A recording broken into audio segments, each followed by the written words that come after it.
Aitor ya lo ha avanzado. Vamos a pasar la palabra a Nieves Lorenzo, del Instituto de Salud y Seguridad y Salud Laboral de Galicia, que nos va a exponer las matrices de fases, tareas y subtareas.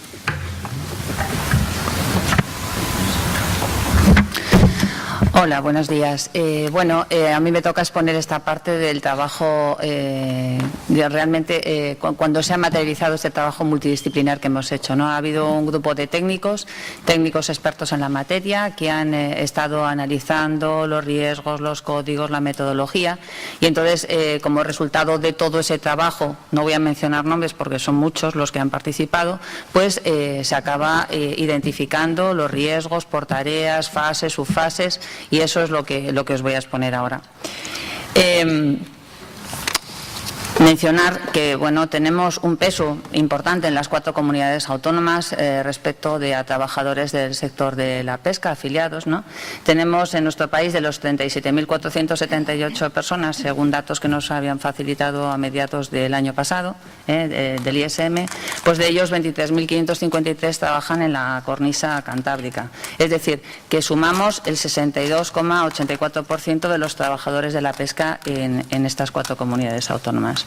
En detalle, Asturias 1.153, Cantabria 1.099, Galicia 18.953, País Vasco 2.348. Bueno, los datos ahí están, ¿no? El peso que tenemos las 4 comunidades autónomas en cuanto a este sector. Y el tener un peso de este tamaño implica que tenemos una responsabilidad, que tenemos una serie de objetivos y que tenemos que propiciar una serie de mejoras para este importante colectivo de trabajadores y que a su vez generan riqueza en nuestras comunidades y al país, ¿no? Bien. Los accidentes no voy a mencionar porque ayer se habló del índice de incidencia de los accidentes, con datos actualizados que aportó nuestro compañero de Sevilla, y ya vemos que el índice de accidentabilidad supera el índice de incidencia, supera al sector de construcción. Es decir, tenemos un colectivo y tenemos un problema. Perdón. En cuanto a enfermedades profesionales, y aunque digan que solamente tenemos el 68% son trastornos musculoesqueléticos, estamos convencidos de que hay mucho más.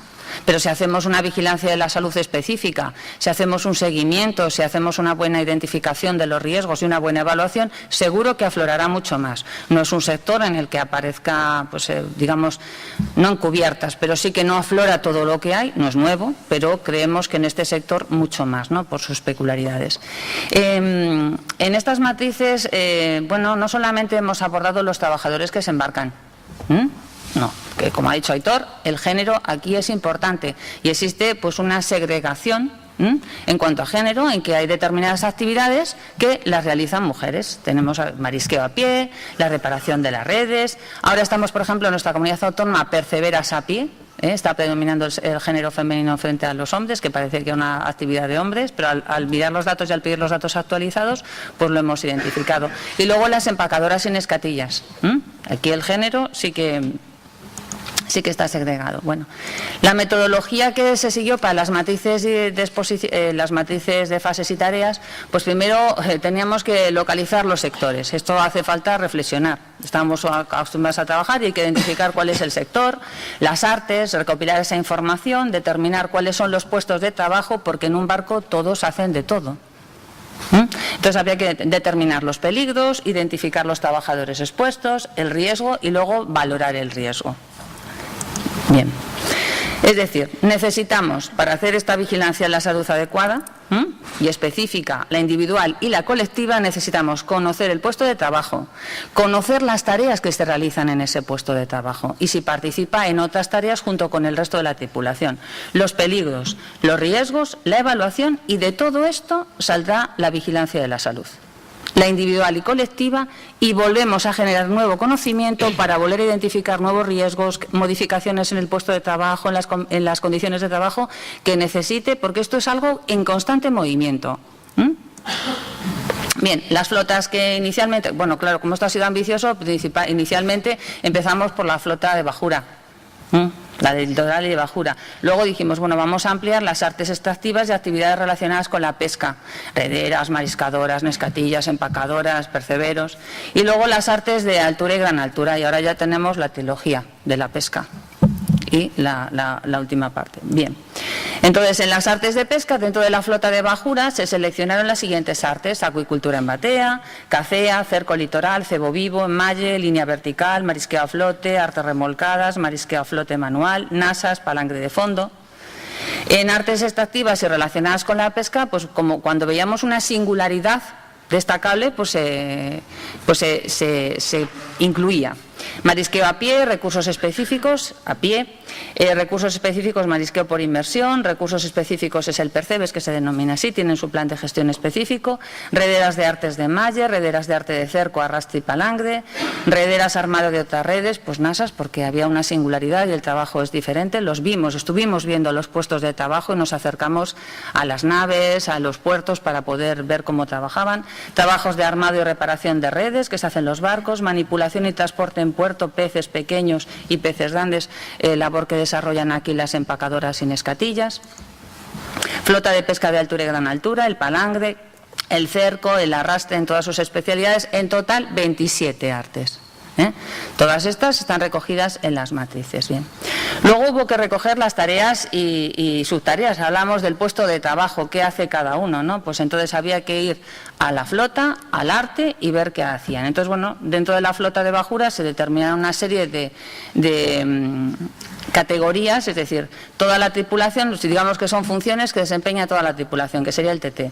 El patrón está codificado como PA, es un ejemplo, y luego el motorista y luego el marinero.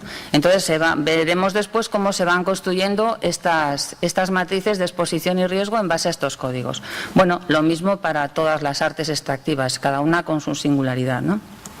Bien, conceptos que tuvimos que considerar desde el inicio. No es lo mismo un peligro que un riesgo, que una evaluación de riesgos, ¿vale? O sea, yo puedo tener aquí un elemento cáustico, es un peligro, ¿vale?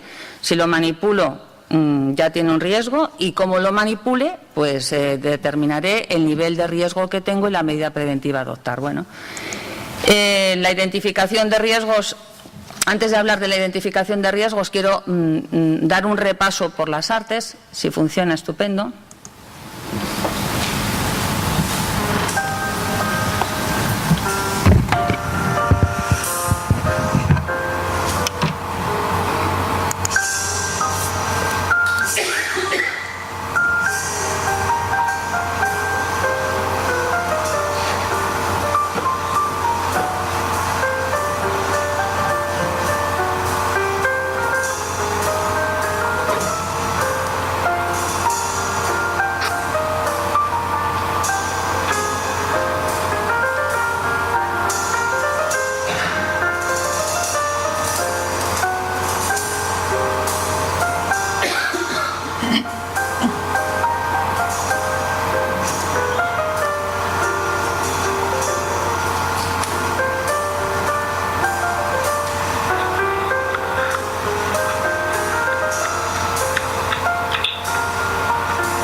Redera de palangre es una especialidad que está ahí en Galicia.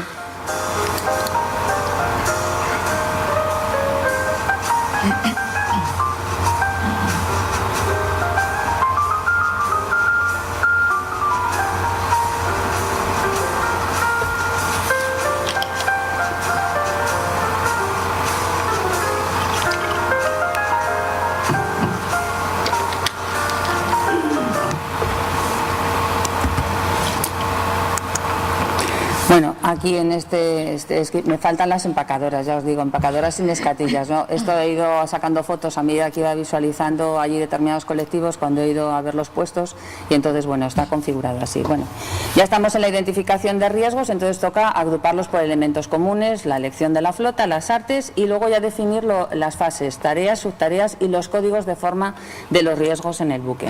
Como veis, como las artes son diferentes, los riesgos algunos son comunes y otros tienen sus singularidades. Bueno, se utilizó una adaptación de los códigos de forma para la identificación de riesgos del plan ICHAS Preven, que a su vez se cogió del instituto, y luego nosotros lo que hicimos fue aportar, incluir una serie de códigos que considerábamos necesarios para identificar los riesgos y evaluar después en estas actividades. Bueno, los códigos de forma, como en toda evaluación de riesgos, las caídas, voy a destacar aquellos que incluimos a mayores, pues los riesgos termohigrométricos como desagregados, la exposición a calor intenso, a frío intenso, a condiciones de humedad inadecuadas. Esto es un centro de trabajo, pero un centro de trabajo en el mar. Hay situaciones que no puedes controlar, las condiciones de temperatura y humedad. ¿Qué más? Las exposiciones a radiación solar y a radiación de equipos. También se incluyó el tema de caída al mar, como riesgo así específico, especialmente sensibles, maternidad. Y luego a mayores el de barotrauma y digamos todos aquellos problemas derivados de la exposición de los trabajos de buceo, ¿vale? Tanto los problemas de barotrauma, los accidentes, como aquellas otras enfermedades profesionales derivadas producidas por la presión, ¿no? Bien. Después de identificar y tener la metodología para los códigos de forma, pues vamos a definir lo que es una fase, tareas y subtareas. Entonces, claro, los técnicos lo que vieron en su actividad es que había que definir como un aspecto global, como fases de la pesca, en la cual participan todos, luego ya a partir de ahí se distribuyen pequeñas tareas concretas y luego una subtarea que tenía un riesgo pequeño, o sea, un riesgo concreto, es decir, se ha ido a la singularidad, a intentar recoger toda la información posible. Entonces, fase, por ejemplo, cada una de las etapas en las que los tripulantes tienen que actuar como grupo, como puede ser navegación a caladero, en la fase de captura. La tarea pues se refiere a cada una de esa división pequeña que veremos ahora en las matrices. Por ejemplo, en la fase de captura pues hay otras como la de largado y virado del aparejo. Es un ejemplo. Y luego una subtarea, pues por ejemplo dentro de la captura y dentro del largado del aparejo y dentro de esta tarea, pues otras como largado de boyas, largado de fondeos, etcétera. El resultado es esto, es estas tablas, son bueno, ya si conocéis las guías, ya tenéis las tres ediciones, y entonces bueno, veremos aquí la fase de pertrechado, la tarea de aparejo, combustible y otros pertrechos, una serie de subtareas. Los códigos de la tripulación, digamos las funciones o el puesto de trabajo, y luego he recogido aquí el código 26, 1, 2 y 3 y 4, que son los riesgos ergonómicos, empujes y arrastres, posturas forzadas, movimientos repetitivos y manipulación de cargas. ¿Vale? Esto es la identificación, ¿vale? Esta es la fase. Este sería el ejemplo más en detalle, pues es lo mismo, es en estas fases de pertrechado, cogemos la tarea de aparejo y combustible y aquí hay estas subtareas y vemos los riesgos en su conjunto, cuando lo hay. Como resultado de esta identificación, pues hay que hacer, como ha dicho Aitor, pues se selecciona una serie de pruebas, en función de estos riesgos ergonómicos, pues se selecciona una serie de pruebas para explorar el aparato locomotor, porque hay una prevalencia e incidencia alta de trastornos musculoesqueléticos, no es de extrañar, largas jornadas de trabajo, riesgo físico, carga física, falta de descanso y las condiciones de inestabilidad de la superficie, del barco y demás. Entonces, bueno, esto acaba con estas fichas. Y por mi parte, pues nada más, muchas gracias a Osalan por invitarnos a mi dirección, pero bueno, muchas gracias por parte del ISGA.